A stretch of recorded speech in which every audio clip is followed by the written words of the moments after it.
যুক্তরাষ্ট্রের আলাস্কায় শক্তিশালী ভূমিকম্প আঘাত এনেছে। রিক্টার স্কেলে এর মাত্রা ছিল ৭.০। স্থানীয় সময় শুক্রবার রাতে মার্কিন ভূতাত্ত্বিক জরিপ সংস্থা এ তথ্য জানিয়েছে। ব্রিটিশ সংবাদ মাধ্যম গার্ডিয়ানের প্রতিবেদনে বলা হয়, শনিবার আলাস্কা ও কানাডার ইউকন সীমান্তের একটি প্রত্যন্ত অঞ্চলে ৭.০ মাত্রার একটি শক্তিশালী ভূমিকম্প আঘাত এনেছে।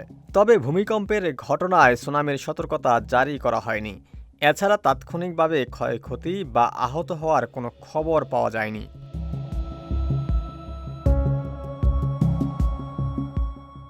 ইউএসজিএস জানিয়েছে, ভূমিকম্পটি আলাস্কার জুনু থেকে প্রায় ২৩০ মাইল উত্তর পশ্চিমে এবং ইউকনের হোয়াইট হর্স থেকে ১৫৫ মাইল পশ্চিমে আঘাত এনেছে।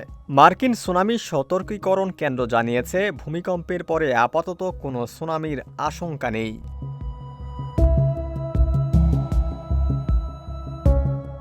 হোয়াইট হর্সের royal Canadian mounted police sergeant Calista McLeod জানান, ভূমিকম্প সম্পর্কে তারা পৃথক দুটি ৯১১ নম্বরে কল পেয়েছেন। তিনি বলেন, ভূমিকম্প অনুভূত হয়েছে। সোশ্যাল মিডিয়ায় অনেক মানুষ এটি অনুভব করছেন বলে জানিয়েছেন।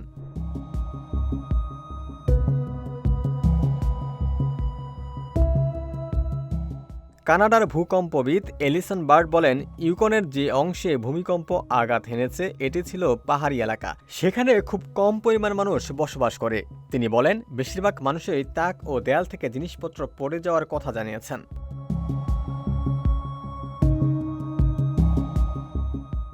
গার্ডিয়ান বলছে, ভূমিকম্পটি ভূপৃষ্ঠ থেকে ৬ মাইল ভূগর্ভে উৎপত্তি হয়েছে। এরপরে আরও কয়েকটি ছোট ছোট আফটার শক অনুভূত হয়। ইউএসজিএস একই অঞ্চলে আরও কয়েকটি আফটার শকের খবর দিয়েছে। ওমর ফারুক, ঢাকা প্রকাশ।